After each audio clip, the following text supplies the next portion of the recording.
बिस्मिल्लाहिर्रहमानिर्रहीम। अस्सलाम वालेकुम डियर स्टूडेंट्स। आज का हमारा लेक्चर एक्सरसाइज 7.3 मैथ क्लास 10 के मतलब है।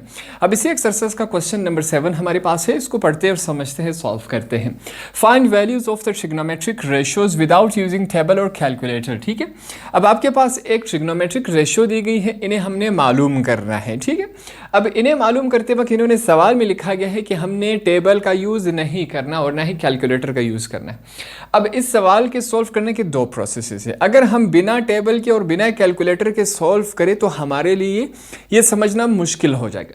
तो हम क्या करेंगे, पहले ऐसा करते हैं कि टेबल से देखकर सवाल सॉल्व करते हैं ताकि आपके दिमाग में थोड़ा सा इसका खाका बन जाए। जब आपको सवाल समझना आ जाए तो इसका सेकंड स्टेप हम कर लेंगे, वो अलग से कर लेंगे कि ये सवाल बिना टेबल के और बिना कैलकुलेटर के हम कैसे सॉल्व कर सकते हैं। ठीक है, अब आपके पास ये एक टेबल बना के दिया गया है। ये तमाम सवाल क्वेश्चन नंबर 7 के जितने भी पार्ट्स हैं हम इस टेबल की मदद से सॉल्व करेंगे। इस टेबल को देखकर सॉल्व करेंगे। ये टेबल आपकी एक्सरसाइज से पीछे होगा, एक पेज या दो पेज आप पीछे जाके देख ले, आपके पास ये टेबल बना होगा। ठीक है, इस टेबल की मदद से हमने ये सवाल सॉल्व करना है।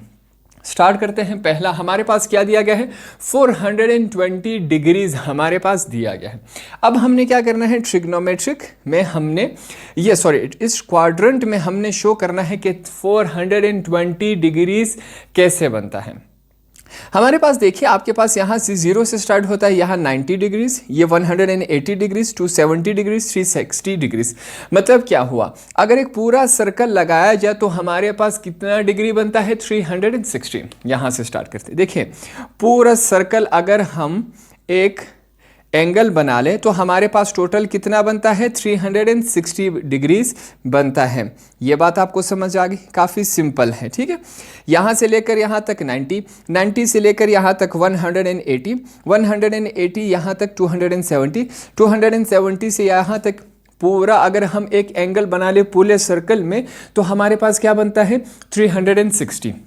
यहाँ पर सॉल्व करता हूँ। देखें, हमारे पास क्या है, 420 डिग्रीज दिया गया है।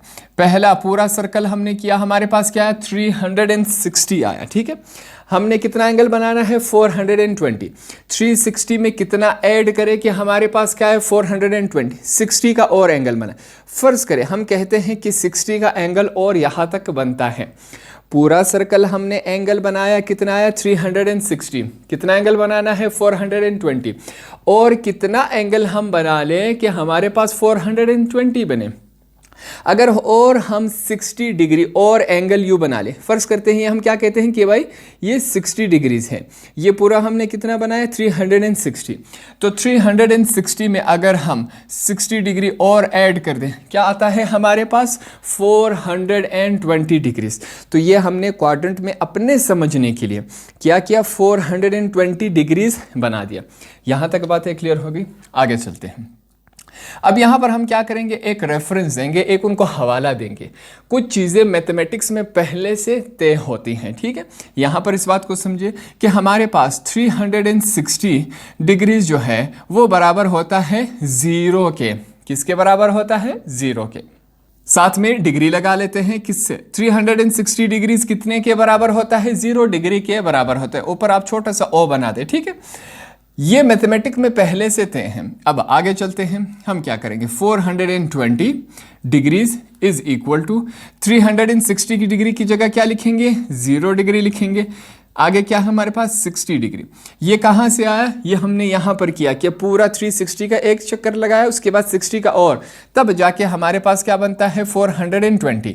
ये भी 420 है, ये भी 420 है। इस वजह से दोनों के बीच में क्या है, इज इक्वल टू आया। यहाँ तक बातें क्लियर होगी, आगे चलते हैं। 420 डिग्रीज, 0 डिग्री अगर 60 डिग्रीज में ऐड हो जाए तो हमारे पास क्या आता है, यही आता है, 60 डिग्रीज ही आता है। अब हमने क्या करना है, जो हमारे पास वैल्यूज थी, sine theta, cos theta, tan theta, cos second theta, cot theta की हम वैल्यूज फाइंड आउट करेंगे इस टेबल के। अब हम टेबल की तरफ आएंगे। ठीक है, टेबल में हम कहाँ देखें कि हमारे पास 60 डिग्रीज कहाँ है। जब हम देखेंगे हमारे पास 60 डिग्रीज कहाँ है, ये वाला पूरा टेबल, पूरा बॉक्स हमारे पास क्या है 60 डिग्री। कैसे हमें पता चला, हमने एक इस साइड पे देखा 60 डिग्री और यहाँ पर इस टेबल में देखेंगे हमारे पास और कहीं 60 डिग्रीज नहीं है, यहाँ पर है, क्या है 60 डिग्रीज है। तो 420 डिग्रीज बराबर आता है 60 डिग्रीज के। तो 60 डिग्रीज के तमाम वैल्यूज अब हम यहाँ पर लिख लेंगे, इस टेबल को देखकर हम तमाम वैल्यूज लिख लेंगे। ये हमारा क्या है, ये हमारे इस तमाम के वैल्यूज आ जाएंगे। सिंपल सी बात है। सबसे पहले देखिए मैं क्या लिखता हूं, साइन थीटा। पहले हम किसका फाइंड आउट कर लेते हैं, साइन थीटा का। मैं लिख रहा हूं साइन थीटा क्या है हमारे पास 420, ये लिख लिया, इज इक्वल टू, फिर से लिखेंगे साइन थीटा क्या है हमारे पास 60 डिग्रीज। अब देखें साइन थीटा और 60 डिग्रीज हमारे पास पहली वैल्यू क्या है, रेडिकल 3/2 है। ठीक है, देखें 60 इस बॉक्स में। अब हम क्या करेंगे, साइन थीटा की वैल्यू हमने लिख दी। साइन थीटा का रेसिप्रोकल ऑपोजिट क्या होता है, कॉस सेकंड थीटा होता है। क्या है, cos second theta. Cos second theta पहले इसके साथ हम क्या लिखेंगे 420 डिग्रीज, साथ में फिर से क्या लिखेंगे कॉस सेकंड थीटा क्या लिखेंगे इज इक्वल टू की सिर्फ क्या है 60 डिग्रीज की वैल्यू हमारे पास क्या है कॉस सेकंड। ठीक है, अब अगर आप तरतीब से करना चाहे आप तरतीब से भी कर सकते हैं, ये थोड़ा सा आपके लिए आसान रहेगा। देखें साइन थीटा का ऑपोजिट रेसिप्रोकल क्या होता है, कॉस थीटा। सिंपल सी बात है, इसी आंसर को हम ऑपोजिट उल्टा करके लिख ले, हमारे लिए आंसर आ जाए क्या होगा 2/3। यहां पर देखें कॉस सेकंड में, ये देखिए 60 में अगर हम देखें 2/3, ये इसका आंसर हो गया। आगे चलते हैं, साइन थीटा और कॉस सेकंड थीटा हमारे पास हो गया। अब नेक्स्ट में हम क्या करेंगे, कॉस थीटा को फाइंड आउट करते हैं। क्या है, कॉस थीटा पहली वैल्यू क्या है 420, कॉस थीटा 420 बराबर आता है कॉस थीटा 60 डिग्रीज के, और इसकी वैल्यू क्या है। अब चलते हैं, कॉस थीटा और 60 हमारे पास क्या है 1/2। यहां पर देखिए क्या है हमारे पास 1/2, यहां पर हम लिखेंगे 1/2, ये हमने लिख दिया। कॉस थीटा का ऑपोजिट रेसिप्रोकल इसका क्या होता है सेकंड थीटा, हम लिखेंगे सेकंड थीटा पहली वैल्यू क्या है 420 डिग्रीज बराबर होता है, फिर हम लिखेंगे सेकंड थीटा वैल्यू क्या है 60 डिग्रीज, ये हम लिखेंगे। इसकी वैल्यू हमारे पास क्या है सेकंड थीटा।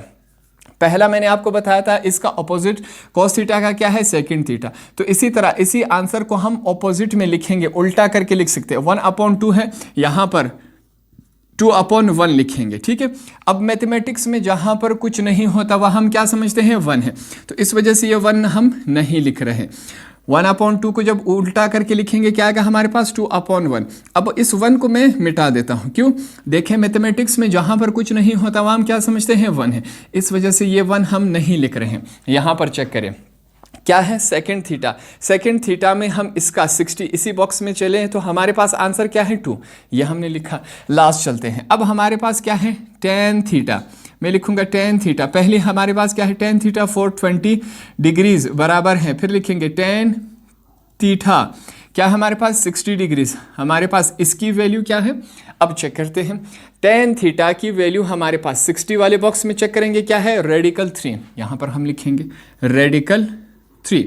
अब मैथमेटिक्स में जहां पर कुछ नहीं होता वह हम क्या समझते हैं 1 है, तो इसके नीचे क्या होगा 1 है। ठीक है, अब ये 1 हम नहीं लिख रहे, सिंपली क्या है रेडिकल 3 है, स्क्वायर रूट 3 है।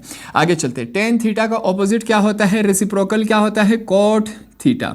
अब cot थीटा लिखेंगे, cot थीटा हमारे पास पहली वैल्यू क्या है 420 डिग्रीज, मैं लिखूंगा 420 degrees is equal to cot theta.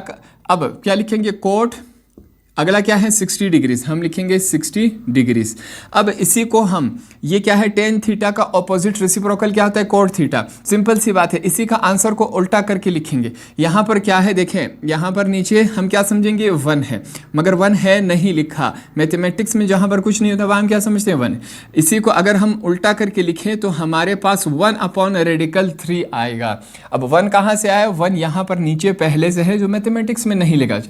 याद रखें नीचे वाला 1 नहीं लिखा जाता, अगर 1 ऊपर आ जाए तो उसे हम लाजमी लिखेंगे। ये बात आपने समझ ली। तो यहाँ पर देखते हैं कोट थीटा में यहाँ पर देखें 60 वाले बॉक्स में इसका आंसर हमारे पास 1/रेडिकल 3 है। ये हमने आसान तरीके से समझ लिया। अगर आपको फिर भी कंफ्यूजन हो रही है, अगर हम थोड़े से और इसी के पार्ट सॉल्व करें तो आपको तमाम बातें आसानी से समझ आ जाएंगी।